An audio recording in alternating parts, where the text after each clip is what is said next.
ഈ ഒരു വീഡിയോയിലൂടെ നമ്മൾ വളരെ പ്രധാനപ്പെട്ട അപ്ഡേറ്റ് ആണ് നോക്കാൻ പോകുന്നത്. സോ അതിലേക്ക് പോകുന്നതിന് മുമ്പ് നിങ്ങൾ ലൈക്ക് തുറന്ന് വളരെയധികം ഇമ്പോർട്ടൻ്റ് ആണ്. 200 ലൈക്കിൻ്റെ ടാർഗറ്റ്. സോ എല്ലാവരും ഒരു ടാർഗറ്റിലേക്ക് എത്തിക്കുമെന്ന് വിചാരിക്കുന്നു. അതായത് നിങ്ങൾക്ക് എല്ലാവർക്കും അറിയാവുന്നൊരു പ്ലെയറാണ് P V Vishnu. So P V വിഷ്ണുവിനെ സ്വന്തമാക്കാൻ മുംബൈ സിറ്റി FC ശ്രമിക്കുന്നു എന്നാണ് നമുക്കറിയാൻ സാധിക്കുന്നത്. ഒരു സ്വാപ്പ് ഡീലിനാണ് മുംബൈ സിറ്റി ഈസ്റ്റ് ബംഗാളിൻ്റെ ഓഫർ നൽകിയിരിക്കുന്നത്. ഏത് പ്ലെയറിനെയാണ് കൊടുക്കുന്നത് എന്നുള്ള കാര്യങ്ങളൊന്നും അറിയില്ല. ബട്ട് ഒരു സ്വാപ്പ് ഡീലും അതിൻ്റെ കൂടെ കുറച്ച് പൈസയും കൂടെ തരാമെന്ന് മുംബൈ സിറ്റി FC പറഞ്ഞിട്ടുണ്ട്. അവർക്ക് വിഷ്ണുവിനെ വളരെയധികം ആവശ്യമാണെന്നും പറയുന്നുണ്ട്. സോ എന്തായാലും ഈ ഒരു ഡീല് നടക്കുമോ ഇല്ലയോ എന്നുള്ള കാര്യങ്ങൾ നിങ്ങൾ തന്നെ പറയുക.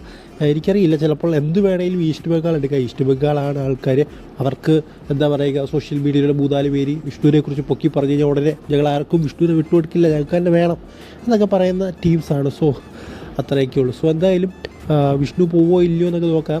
സ്വാപ്പ് ഡീലൊക്കെ നടക്കുമോ നോക്കാം. മിക്കവാറും വിക്രം പ്രതാപ് സിംഗ് അതുപോലെ തന്നെ വിഷ്ണു സ്വാപ്പ് ഡീലിനൊക്കെ ആയിരിക്കാം അവർ ശ്രമിക്കുന്നതെന്നാണ് എനിക്ക് തോന്നുന്നത്. യെസ്, ഇനി നമ്മുടെ നോവാ സദോയുടെ സ്റ്റാറ്റ് ഇപ്പോൾ കേരള ബ്ലാസ്റ്റേഴ്സ് പുറത്തുവിട്ടിട്ടുണ്ട്. അതിൻ്റെ സ്റ്റാറ്റ് നോക്കുകയാണെങ്കിൽ ഓവറാൾ 25 മത്സരങ്ങളാണ് അദ്ദേഹം ഈ ഒരു സീസണിൽ കളിച്ചിരിക്കുന്നത്. അതായത് നമ്മുടെ super cup, Durand cup and Indian super league എല്ലാം കൂടെ ചേർന്നാണ് 25 മത്സരങ്ങൾ.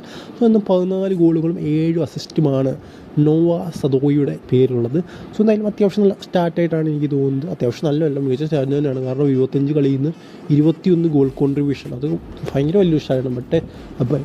ബട്ട് ടീമിനത് ഗുണം ചെയ്തില്ല. അതാണ് എടുത്തു പറയേണ്ട ഒരു കാര്യം എന്ന് പറയുന്നത്. ടീമിന് ഗുണം ചെയ്യാത്തതൊന്നും പിന്നെന്തിനാണല്ലേ. എത്രയ്ക്ക് ആരെങ്കിലും ഗോൾ അടിച്ചെന്ന് പറഞ്ഞാൽ ഒരു ടീമിന് ഗുണം ചെയ്യണം. എൻഡ് ഓഫ് ദ ഡേ നമ്മളെല്ലാം കാത്തിരിക്കുന്ന ഒരു കാര്യം എന്ന് പറഞ്ഞാൽ നോവാ സദോയ് ഗോൾഡൻ ബൂട്ട് അടിക്കുന്നതോ അഡ്രിയയിലൂടെ ഗോൾഡൻ ബാൾ വിജയിക്കുന്നത്, ഇതിനൊന്നുമല്ല നമ്മൾ കാത്തിരുന്നത്. നമ്മൾ കേരള ബ്ലാസ്റ്റേഴ്സ് കപ്പടിക്കണം. അതിൽ നോവാ സദോയ് 3 ഗോളെ അടിച്ചുള്ളെങ്കിൽ 3 ഗോൾ മതി. അതായത് 3 പോയിൻ്റ് വെച്ച് കിട്ടുന്ന ഒരു ഗെയിമിൻ്റെ വിജയിക്കാൻ പറ്റുന്ന 3 ഗോളാണ് അദ്ദേഹം അടിച്ചെങ്കിൽ, അതായത് 9 പോയിൻ്റ് കിട്ടുന്ന ഒരു 3 ഗോളാണ് അദ്ദേഹം അടിച്ചെങ്കിൽ അത് മതി. ഇത്രയും ഗോളിൻ്റെ ആവശ്യമില്ല. നമുക്ക് ടീമാണ് വലുത്, പ്ലേയേഴ്സ് അല്ല. അത് അധികം ആരാധകർ പഠിക്കണം. അത് അവർ ആരാധകരെ പഠിപ്പിക്കേണ്ട ഒരു കാര്യമാണ്. സോ എന്തായാലും ഇതിനെക്കുറിച്ചുള്ള നിങ്ങളുടെ അഭിപ്രായം കമന്റ് ബോക്സിൽ പറയുക. കണ്ടില്ലേ, ഇത്രയും ഗോൾ പുള്ളി അടിച്ചു, എന്ത് കാര്യമാണ് ബ്ലാസ്റ്റേഴ്സിനുള്ളതെന്ന് നിങ്ങൾ പറയുക. 8ാം സ്ഥാനത്ത് ഫിനിഷ്, സൂപ്പർ കപ്പിൻ്റെ ഒരു റൗണ്ട് ഫ്രണ്ടിലോട്ട് പോയിട്ട് അടുത്ത റൗണ്ടിൽ പുറത്താകുന്നു.